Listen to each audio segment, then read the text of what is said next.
down down معنی ده ښکته یا لاندې.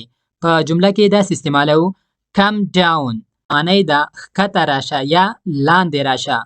د down opposite یا مخالف لغت دی up up معنی ده پورته.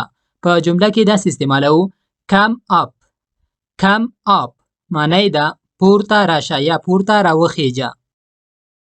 near معنی ده نږدې. په جمله کې داسې استعمالو the shop is near معنی ده دکان نږدې ده یا دکان نږدې ده. د near opposite یا مخالف لغت ده far معنی ده لرې. په جمله کې داسې استعمالو the market is far معنی ده بازار لرې ده. short معنی ده لنډ. په جمله کې داسې استعمالو he is short معنی ده هغه لنډ ده. د short opposite یا مخالف لغت ده tall معنی ده اوږد. په جمله کې داسې استعمالو his brother is tall معنی ده د هغه ورور اوږد ده لقد نه جګ ده. old معنی ده زوړ یا بوډا. په جمله کې داسې استعمالو he is old معنی ده هغه زوړ ده هغه بوډا ده.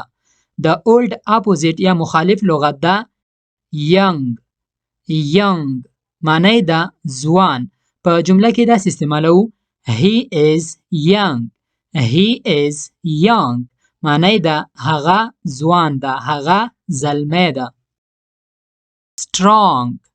strong معنی ده قوي یا مضبوط. په جمله کې داسې استعمالو I am strong معنی ده زه قوي یم زه مضبوط یم. د strong opposite یا مخالف لغت ده weak معنی ده کمزوری. په جمله کې داسې استعمالو the baby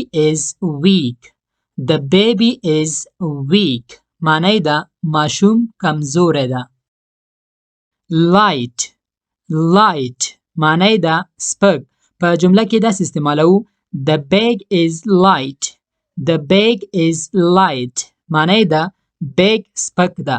د light opposite یا مخالف لغت ده heavy معنی ده دروند.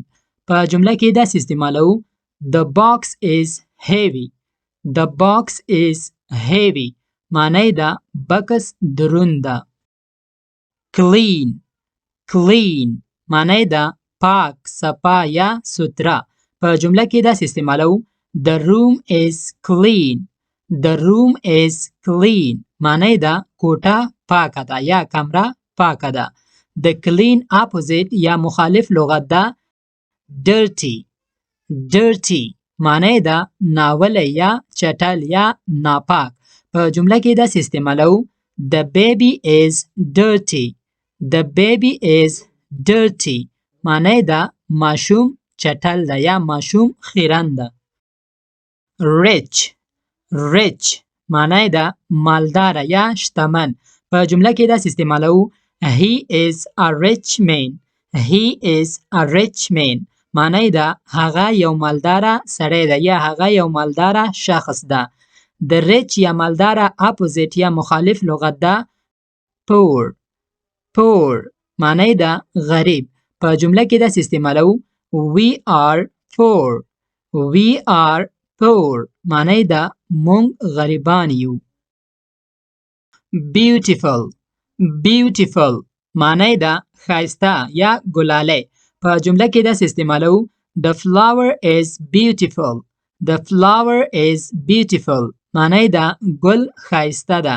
د beautiful یا ښایسته مخالف یا opposite word یا لغت ده ugly معنی ده بدرنګه یا بدشکله. په جمله کې داسې استعمالو he is ugly boy معنی ده هغه بدرنګه هلک ده یا هغه بدشکله هلک ده. dry dry معنی ده وچ په جمله کې داسې استعمالو the clothes are dry the clothes are dry معنی ده کالی وچ دي د dry یا وچ اپوزیت لغت ده wet wet معنی ده لوند په جمله کې داسې استعمالو the floor is wet the floor is wet معنی ده فرش لوند دی ملګرو د داسې نورو ښایسته ویډیوګانو لپاره زموږ یوټیوب چینل انګلیش ریډر سبسکرایب کړئ او ویډیوګانو باندې لایک او کمنټ ضرور وکړئ ډیره مننه